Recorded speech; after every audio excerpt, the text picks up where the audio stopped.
Hi, I'm Paul Rouke. I'm the founder and director of optimisation at PRWD. And I'm Nathan Timmins, marketing director at Suntransfers.com. So Nathan, could you just describe a little bit around about Suntransfers and the business and the industry that you're in? Yeah, sure. Suntransfers is a transfer operator, one of the biggest in the world. We sell coach transfers, private car transfers from every airport pretty much in the world, predominantly to UK leisure market, but pretty much every source market in the world. Great, fantastic. And what kind of numbers are we talking about there in terms of passenger numbers per year or to date? Hundreds of thousands is probably the best way to describe it, and it's growing sort of around 30 to 40% every year. So yeah, we're getting there in terms of volume. Market penetration, yeah. Yeah. Very impressive. And so before we started working together, PRWD and Suntransfers, how would you describe conversion optimisation at Suntransfers? I think to use the phrase conversion optimization a year ago was probably would be an exaggeration. I think we were starting to have a look at conversion rate. We weren't really doing an awful lot with it. We just started to identify that we had a serious problem following a website redesign, and we were starting to play, but it was in the very old school way of looking at conversion rate.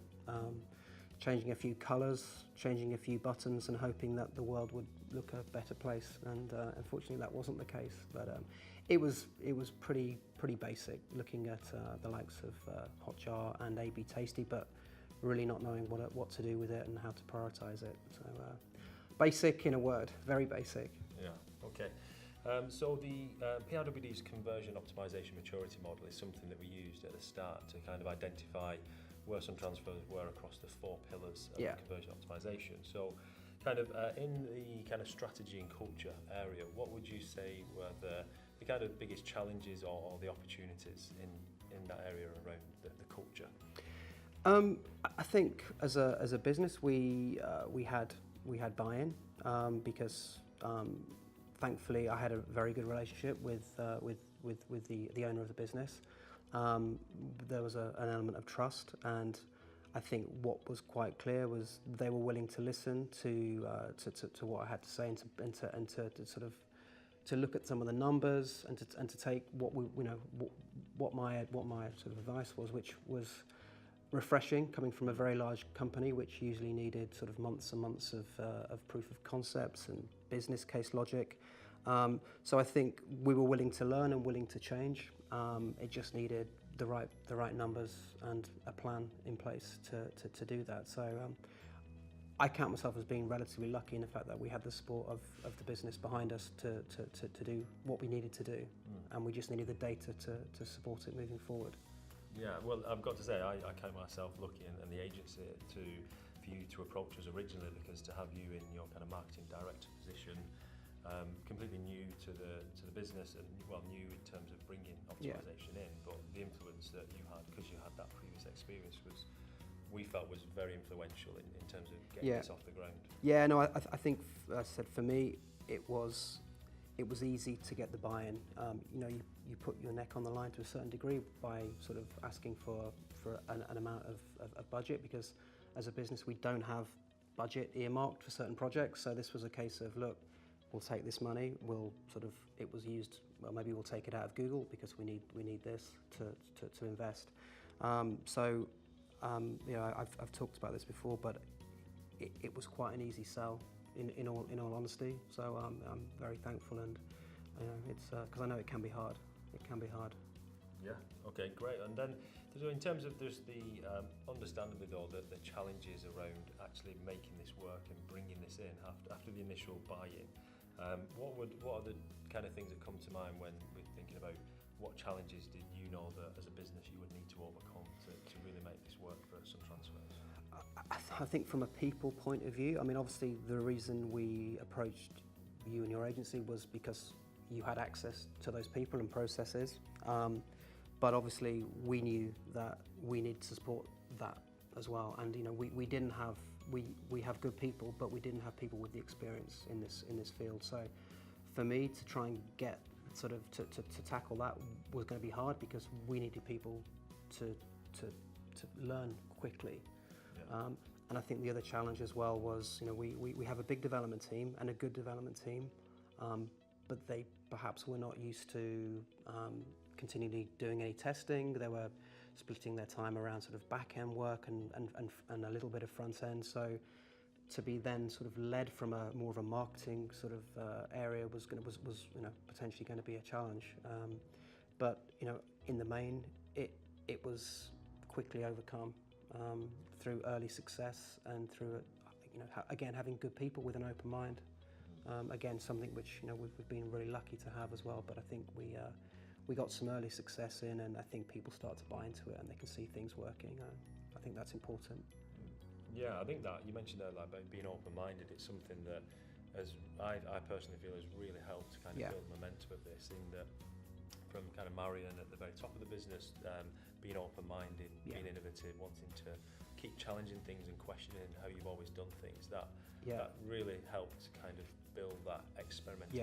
Yeah. I mean, for us, obviously, once we had the data and once we could see that we had a problem, it's easier to be open-minded because you know that you have to do something.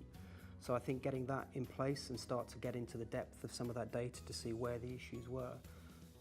But I think, we're a relatively small business, and it doesn't have that level of protectionism that sometimes different departments have, and this is mine and you can't do that. And they're a very collaborative team, and we haven't had that at all. It's just about working almost in a virtual team and creating a new way of working. And I think it's I know it doesn't happen as easy in large organisations. So maybe we have been fortunate. We're a good sized business, growing with the right people in place, eager to do something different.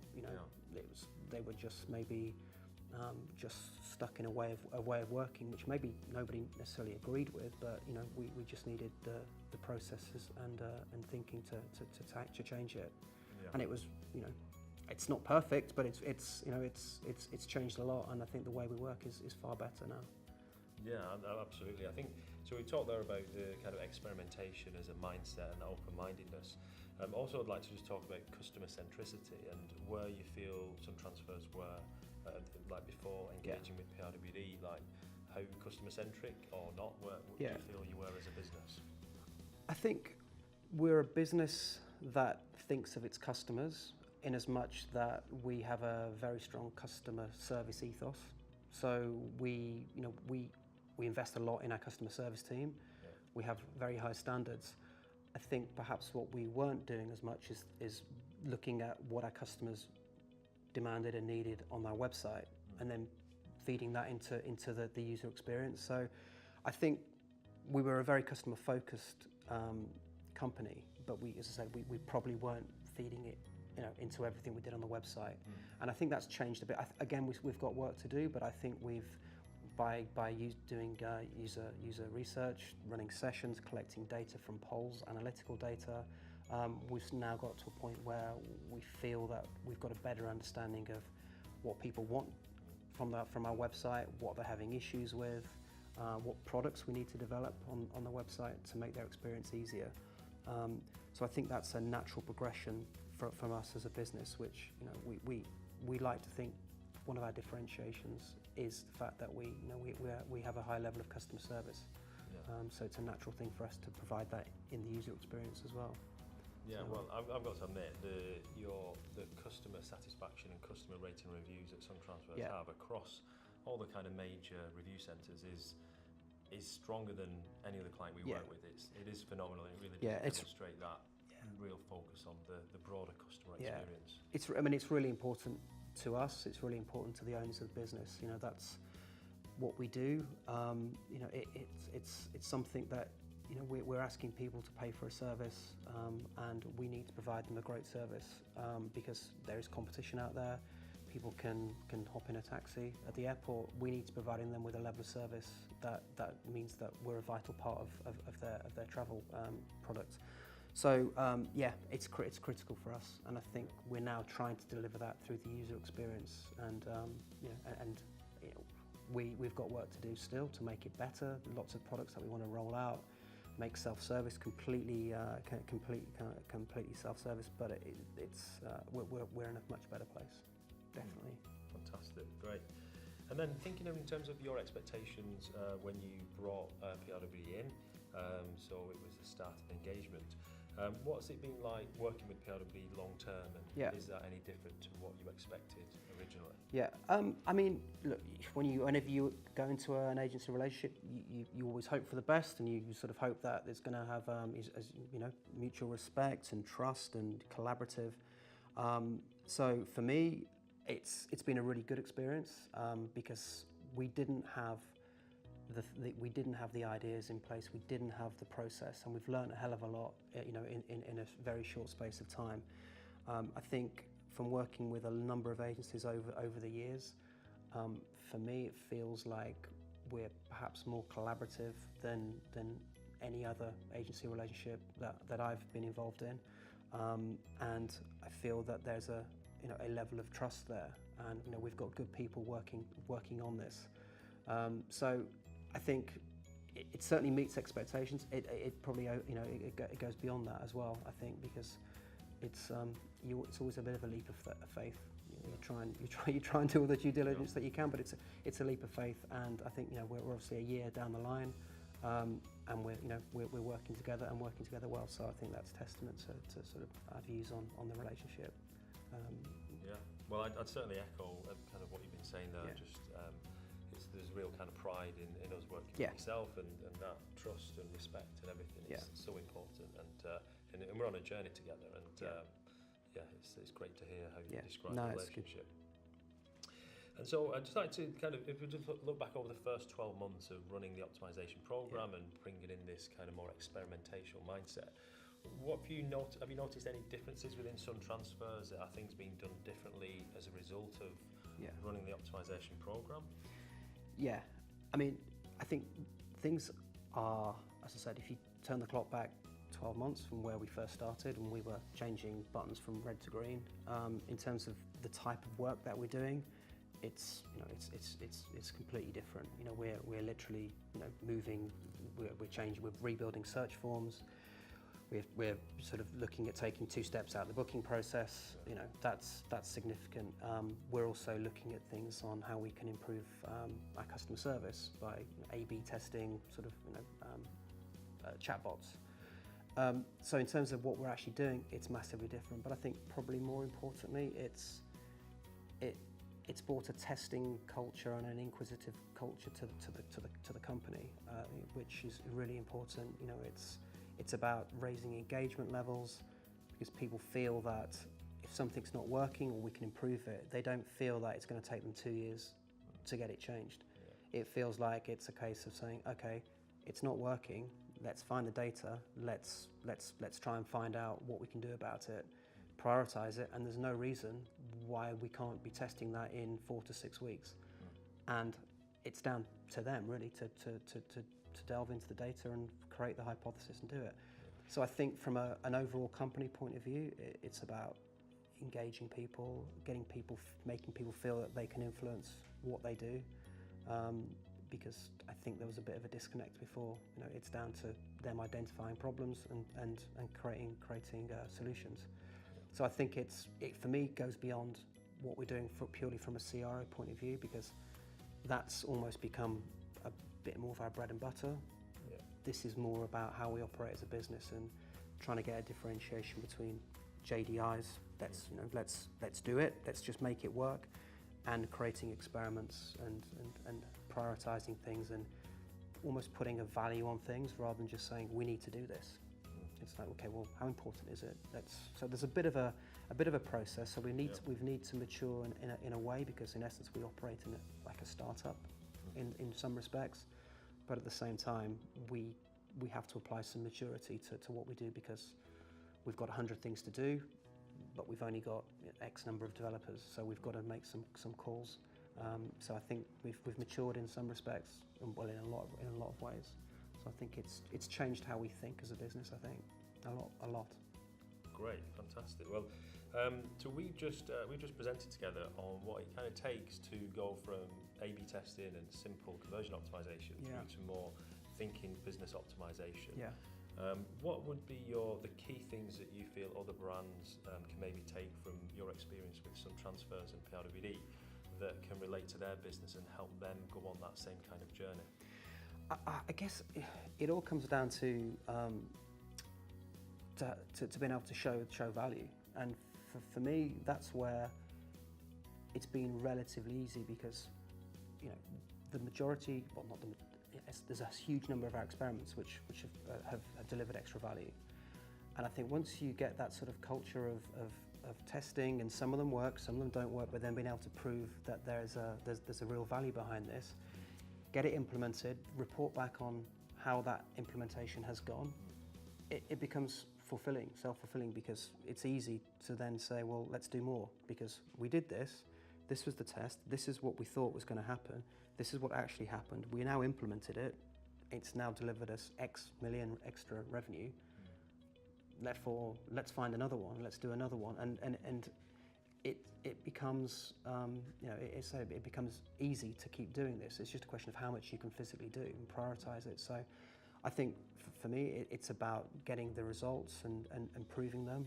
and getting some results early as you can, because it's easy to get support from not just the owners or the MD, but actually from the whole team, because they need to feel that they're working on something which is of value. So I think it's about sharing results and being open with those results, and it's a natural progression then to keep doing more and more, move from traditional conversion rate optimization to using the same principles to work on the rest of your business. So for me it's simple, it's sharing results and applying it to other things and ramping it up as you go. Yeah. In essence. Well, I would certainly say that in terms of when you talk about ramping up and things, the investment in development resources that you've applied into this, and the way that your online solution, online website allows for kind of simple through to advanced testing, that's really helped to kind of fuel the impact of the tests and the types of the tests that we've run together. Yeah, I mean, you start off relatively small, but you need some results to be able to demonstrate that it's the right thing to do, because obviously every time you invest sort of resource and money, you need a relatively quick win just to keep the confidence up. But I think as soon as you start getting some bigger wins, then it's easier. It's so much.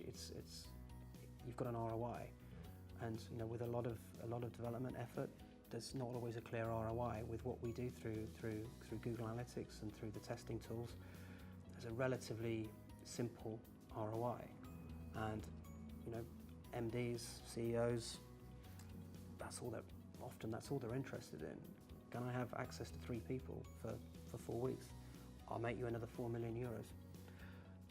Okay, yeah, that's fine. I mean, I know it sounds simple, but in essence, it's what it boils down to.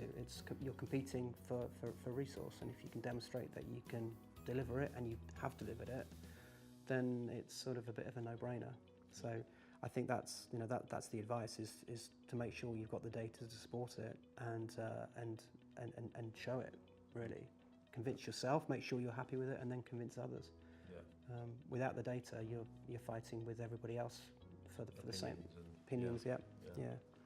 Great. Well, just a final kind of thing for me is just in terms of if a business is at a stage, maybe where they've started to do a bit of A/B testing, but they're looking to maybe follow in the footsteps of like yourself and become more mature, and they've got the opportunity to either build or bring an in-house team or hire some people or use an agency or a collaboration of the two. What kind of advice would you give them to a business that's kind of where you were 12 months ago? Yeah, I mean, of course, if you speak to most people, they would say we will want to do everything ourselves. That's the natural sort of thing. We want to do it ourselves because we want to sort of feel that we can see what these people are doing and it's cheaper. The reality for us is that we need to move quick, and we didn't feel that we could get access to the people that we need. We needed to make us quick. So I think it's about an evolution. For us, it was absolutely the right thing to do. Work with an agency who've got access to these people. I've mentioned this to you, but the CRO is not just one person. it's a collection of people, and for us to maybe find all of those skill sets in-house, we may be looking at 3 or 4 people. 3 or 4 people, it costs a lot of money, and it's also very difficult to get hold of, and particularly dependent on your location.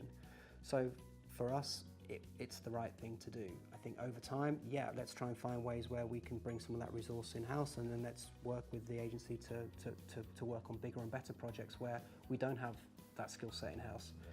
But I think for us, it's if you don't have the skill sets, don't be scared to work with an agency if that's how, if you need to do that. I've worked with agencies. I've had good experiences. I've had bad experiences. But sometimes it's the only way to get results quickly and to learn. And I think that's the thing, is work with the agency and learn from them. Agencies don't always have all the answers, but they've definitely got the right access to the right people and people who have got the answers, and that's different from being in-house, particularly in a small team. So for us, it was a no-brainer. We needed results quickly, and that was the way to do it. So yeah, great. Well, just on that final part around results and kind of impact. So yeah. What's over the last kind of 12 months? Where are Suntransfers at, just in terms of like the key kind of business growth metrics? Yeah, I mean, we've as a business, we've been growing well for the last sort of 3 or 4 years. Obviously, the bigger you get, the more difficult it is to grow. But I think the big challenge that we faced was we were growing traffic, we were growing organic traffic, and particularly in mobile traffic, and obviously that brings its own pains. Conversion rate on mobile, particularly in a business that hasn't necessarily focused on mobile, was really hurting us. So when we sort of started, or not long after I joined, we were seeing conversion rates of sort of -20, -25, and getting worse. From a year-on-year perspective, that's not the best place to be. And we were seeing huge drop-offs throughout the funnel, following a website redesign. Website looked great, but it just wasn't really performing as well as perhaps it had historically. So over the last sort of 9 months in particular, where we've ramped up a lot of the bigger experiments, particularly in the search and the book flow, we're actually seeing positive growth on our conversion rate. Given our traffic is sometimes growing up to 70%, and a lot of it is mobile, that's pretty significant. That's big. I think originally we were looking at if we could just arrest the decline. Maybe get to -10, we'd be relatively comfortable with that. But to see the traffic growth that we've had, and to see occasional positive conversion rate growth is phenomenal. And I think there's been a number of things which have helped that, but particularly stopping the leakage in the funnel, which was becoming a leaky bucket, to coin a phrase. So we've plugged a few of those gaps. And I think the great thing for us is that there's so many more. There's so much more to tackle. It feels like we've solved a problem, but there's still dozens of bits that are still out there to tackle. So bad news is that obviously the objective for next year is going to be even tougher. That's the way it goes, unfortunately. But yeah, it's added huge amounts to our bottom line, and the conversion rate is fundamental to that. So yeah, it's been impressive. Great. So yeah, well, I think just to kind of finish off, I genuinely want to say that it is a genuine kind of proud and pride that I've got working with yourself and with our team and with your team, and we'd like to find more businesses with similar kind of mindsets and similar open-mindedness to really push on. So yeah, thanks for bringing us in originally. No, I appreciate it, and thank you for the work you and your team have done over the last year. It's been a good journey. Yeah, thank you very much. Yeah.